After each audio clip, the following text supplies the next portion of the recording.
Сонор милах цаг толиулж байна. Дараах зохиолыг танд албан ёсны эрхтэйгээр хүргэж байна. Та subscribe дарж нэгдээд цаг алдалгүй зохиолон сонсороо. Оюуны өмчиг дээдж буй танд баярлалаа. Зохиолч Дарсүрэн онцгой эрх 51-р хэсэг. Йоши уцаар ярьсны дараа зав зэрнаяа өндөрлөгөөр дурандахад цагаан манангаас өөр юу ч дуранд өртсөнгүй. Йоши хөлийн зурус дээрээс хомокод ирээд Янгумен руу хөдлөх гэж байтал хөлийн хэсгийн ахлагч орж ирээд "Тай Йоши-сан, сая Солонгосоос ярьлаа. Армин штабаас хэсэг дарга нар Саньонд ирсэн байна. Таныг яаралтай ч уулз гэж тушаалаа" гэж дамжуулав. Йоши хомокогоос хөнгөн тэргээр гарч умард солонгосын хил дээр байгаа Чусандон Насандо сууринг дайрч цагийн дараа Саньонд ирлээ. Суурингаас 2 биерийн газар Йошиг хүлээж байсан Япон зэргийн хэсэг хүмүүс түүнтэй уулзсангууд замжилан төрүүлсээр суурингийн төв дугаа нэгэн давхар байшингийн гадна ирлээ. Байшингийн давжин дээр байгаа Япон дарга нарыг аживал Солонгос дахь Япон зэргийнхэн болох нь илэрхий ажээ.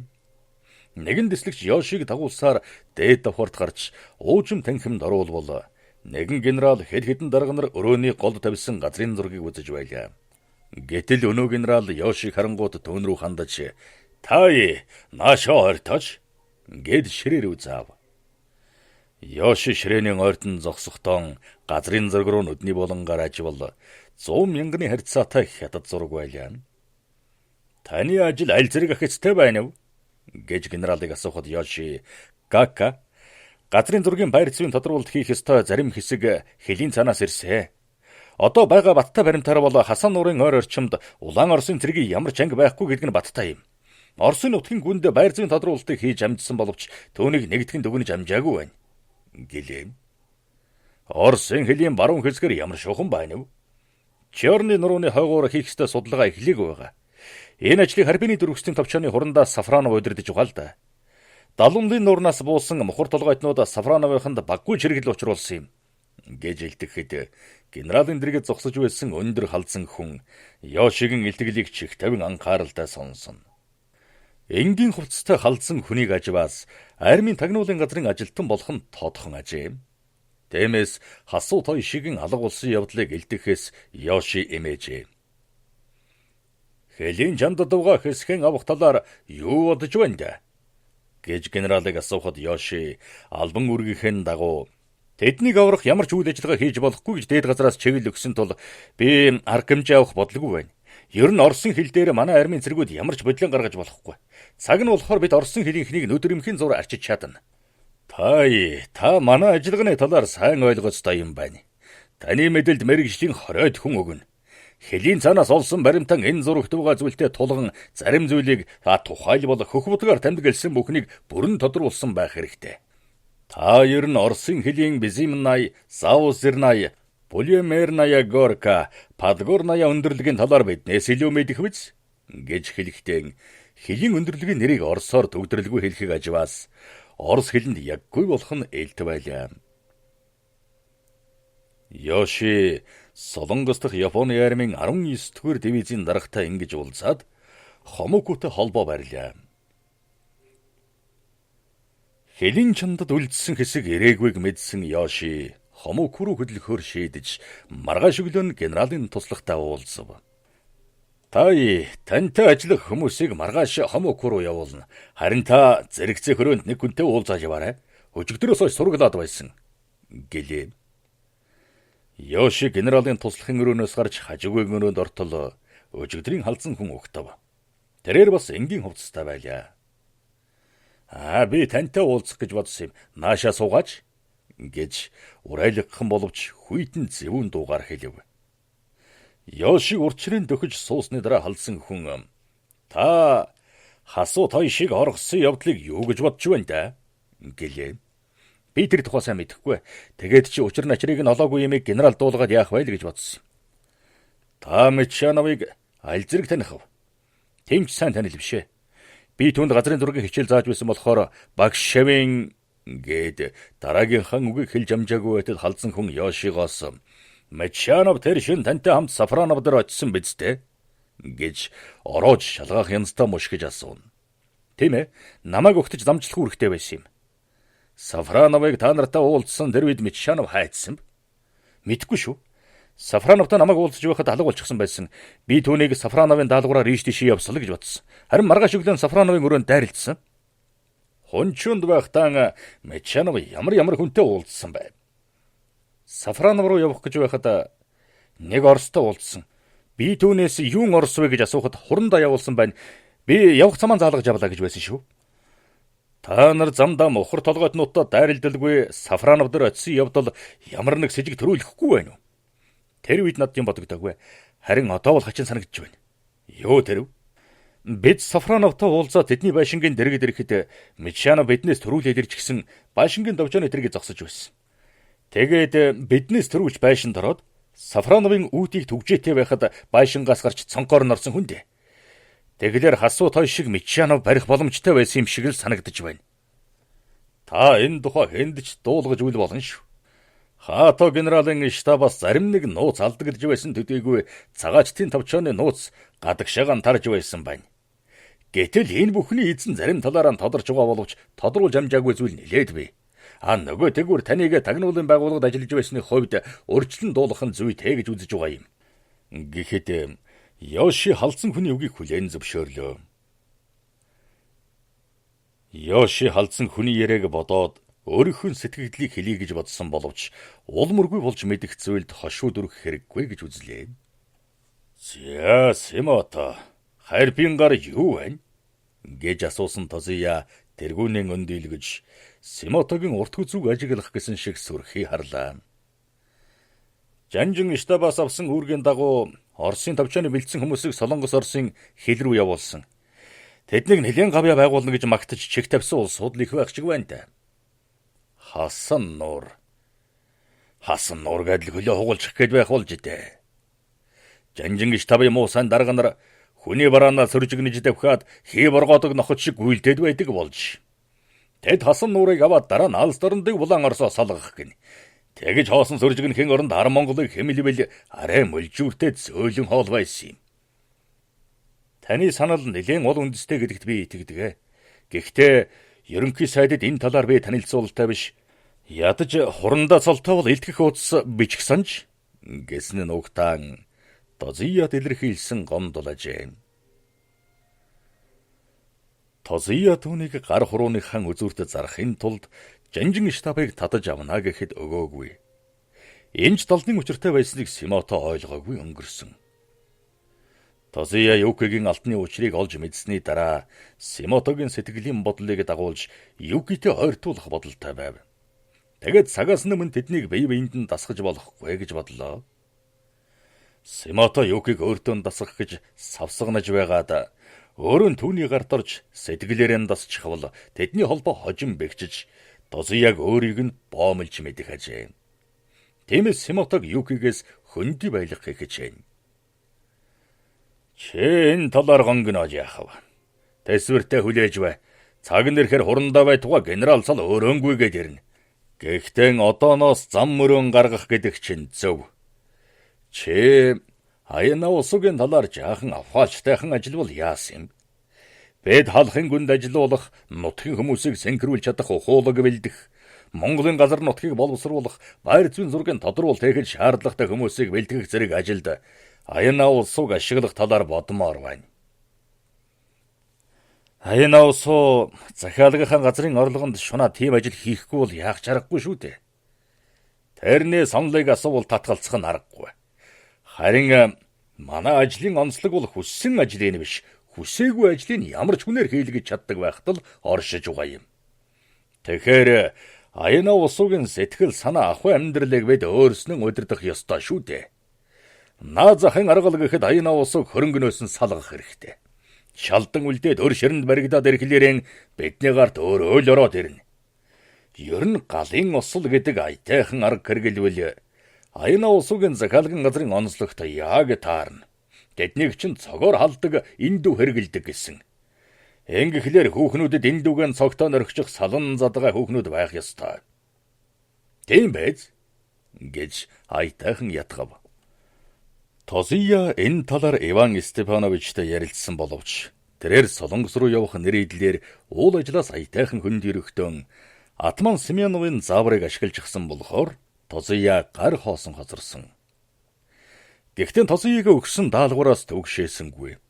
Тэрээр Аяна улсуугийн захиалгын газарт гал гарсан үед гал унтраагчдыг зохицуулах талаар тусгай үүрэг өгсөн нь Тозияд мэдэгдэж байлаа. Чингэхээр Тозия үүний зангилаан дээр Симотог тавьж Аяна улсууг төвний шав болгохоор шийдлээ. Тозиясан бидний төлөвлөснөөр халах гол руу довтлох юм бол Аяна улсуугийн хэрэг юу байх вэ? Симотосан чи шатар тоглож сурах хэрэгтэй. Ялангуяа морины нүүдлийг сайн сур. Улааныхын шатарт дуртай. Тэгэхээр дайсныхаа дуртай тоглоомоор тоглож сурах хэрэгтэй шүү. Тэр үед Аяна улсуу бидэнд хэрэгтэй болно. Та тэгээд яаж гүйцэтгэхийг дээр гэж үзэж байна да. Надад таны өдөрдөмж хэрэгтэй шүү дээ. Юуки бид хоёр Токио явна. Тэр үед л амжуулах хэрэгтэй. Нөгөө талаар Аяна улсууг буйнд мөн бишиг тогтоох гэж Амисаг дуудъя гэд байсан. Харин тэг сорхон хэрэггүй. Чи буйнтыг анх яаж дээрэм хийснийг мэдээгүй өнгөрсөн байна. Тэгэхээр энэ хэргийг унш. Би Токиогоос авчруулсан юм. Гэд ширээнээс нэгэн хавтас хэрэг гаргаж өгөөд малгар царайгаа малилзүүлэн инээмсэглэн. Японы нийгэм улс төр эдийн засагт гарсан өөрчлөлт, сайд нарын танхимтай өрсөлдсөн зэргийнхний өрсөлдөөн, ерөнхий сайд үйлдвэр банкны эзэд нарын аминд халдсан хэрэг бүхэн Токиогоос эхэлдэг. Бурангүй ёсны үжил суртал хэв ёсны энэ уламжил Токиод архагшжээ. Токио хот өргөжин тэлэх тутам архагссан өвчний битүү буглаа газар авч бугласаар байв.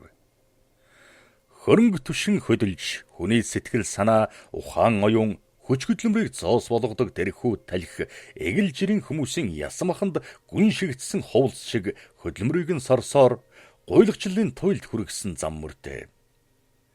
Энэ горим дэгэл мэн дагаж эдийн засгийн суурилд орсон болохоор түүнээс гарах найдвартай замыг сонгохдон өөр орны баялагт шунаж төрөмгийн дайны үйл ажиллагааг эрхэмлэн улайрна.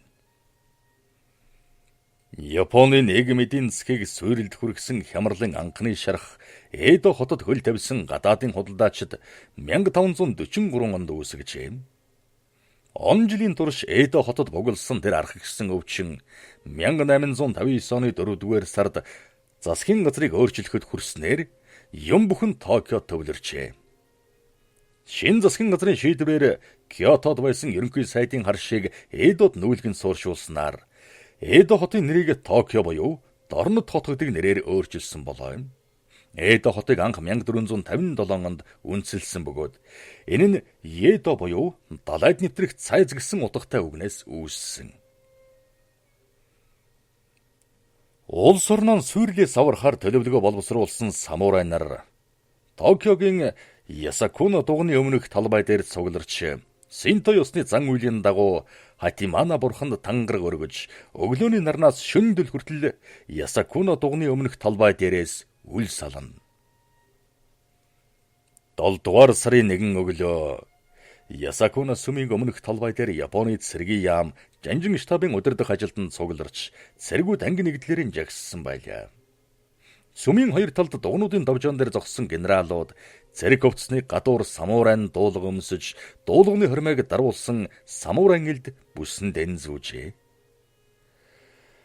Дугны үүдний давжаанд Хатимана бурхны хөрөг өлгөж, эргэн тойронд нь Хакама хэмээх эртний ёслолт хувцастай самурайн зургаар чимсэн байлаа. Намхан нуруутай, урт цагаан сахалтай, цайвар нүүрний нэмгэн хөрсөн хоньны сархинэг шиг үржлээдсэн нэг лам уншлаг эхэлж ёс гүйцэтгэхэд түүний өмнө эртний самурайн хувцсаар хувцаслаж модон шахаа углаад богино ханцуутай Хакамагаар гоёсон нэг самурай ламын уншилгын дагуу хөдөлж цамнахтан Бусидо ёсны дагуу Кендо, Куидо, Базиуцу ёстой холбогдсон уран хөдөлгөөн үйлдэн. Юкигийн хажууд зогсож байсан Тозия дэрэгдэм байгаа нэг хүнээс Камэзо-сан таач том хүндэтгэлтэй өдүүлж байх шивтэй. ёстой хиймэр сэргмээр баяр ёсол болж байна гэж ёжтой атаархуу хэллээ. Бэд Хасан нуурын чандад барих бэлгсэлтэн чам байхан бэлдсэн. Тэгэлэр хиймэртэй байлгүй яах вэ? Та миний төлөвлөгөөтэй танилцж болно шүү. Хоёулаа ерөнхий сайдын хүлээн авалтын дараа манайд уулзъя гэж тун баяр баясгалантай бардам өрлөө.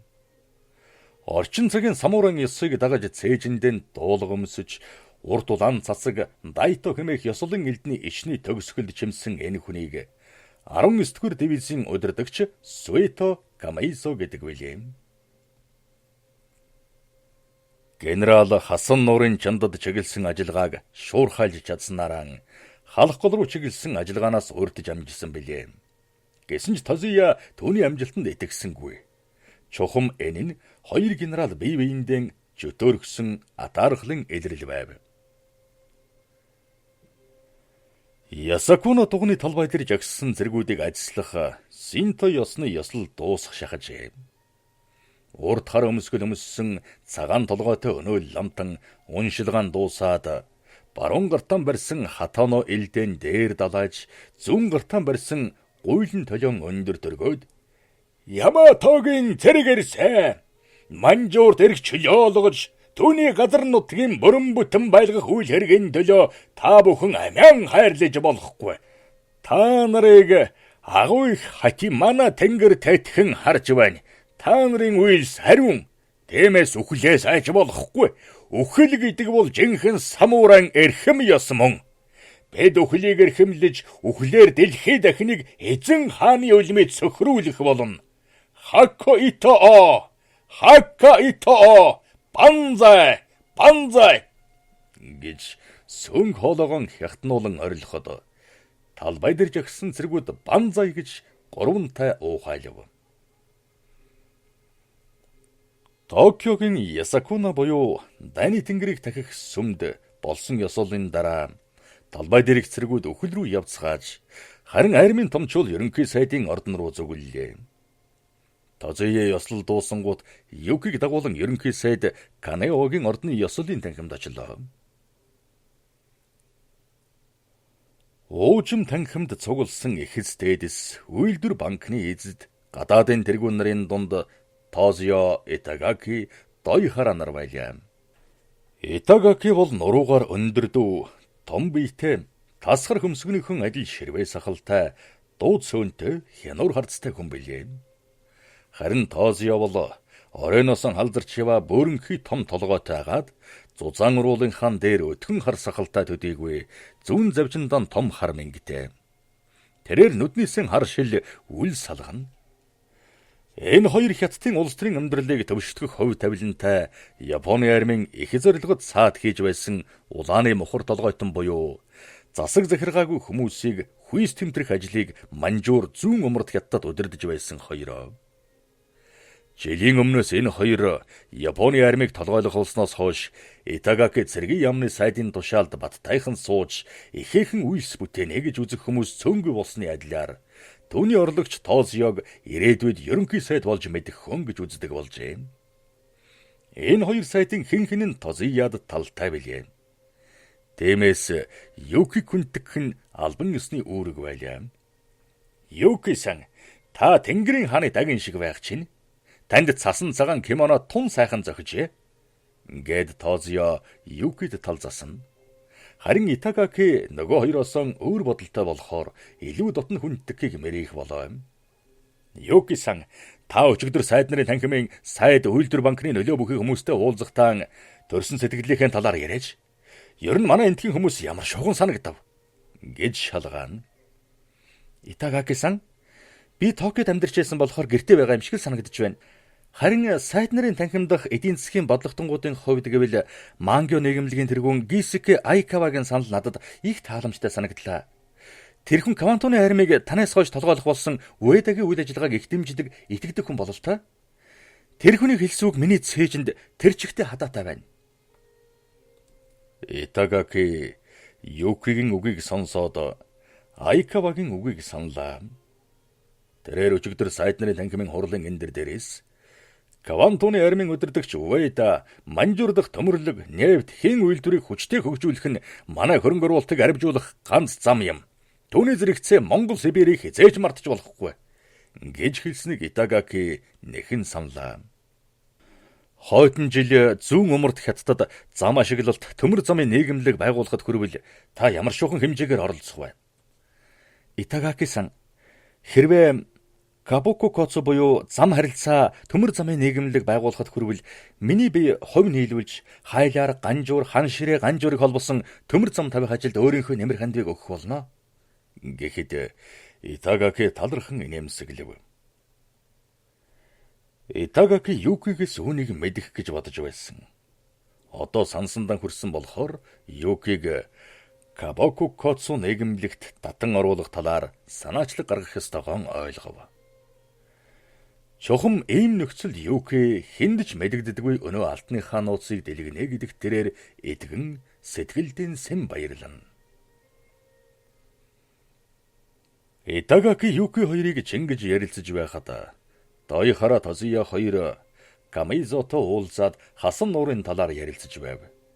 Учир нь хятадд байгаа 14-р армийг удирдах болсон Дойхараг зөвлөлтийн алс дорнод руу чиглүүлсэн Японы армийн ажиллагаанд оролцуулах чигтээ болохоор Камизогийн үйл ажиллагаа Дойхараа сонирхогдох нь албан ёсны хэрэг байлаа. Ерөнхий сайд Канао танхимд орж ирэх болсон тул зочдгийч танхимын ханын том хаалга руу анхаарлаа чиглүүлэв. Ерөнхий сайд Канао их хэрэг явдлын өмнө армийн удирдлага болон өвөр Монголын төрийн зүтгэлтэнтэй уулзахыг чухалчилсан болохоор Сүндийн Дэван хэмээгдэх Дэмчиг Донров хүмүүсийн анхаарлыг татаж байлаа. Сүндийн ван Дэмчиг Донровыг эзэн хаан хүлээн авч уулзсан болохоор ерөнхий сайд албан үүргийнхээ дагуу дуугүй өнгөрч болохгүй нь мэдээж. Тэр чатгаа эзэн хаан Хирохито Дэмчиг Донров хоёр бараг нэг онд төрсэн болохоор хаантан түүнийг эрхэмлэн хүндэгдэг болоо. Өвөр Монголын засгийн газар гэгчийг толгойлж буй Дэмчиг Донров Монгол туурхтны эхэстэй эцсийн залгамж ёсыг даган хэрэгэм зэргийнхээ хүндтгэлийн хувцсыг өмсчээ. 51-р хэсэг төгсөв.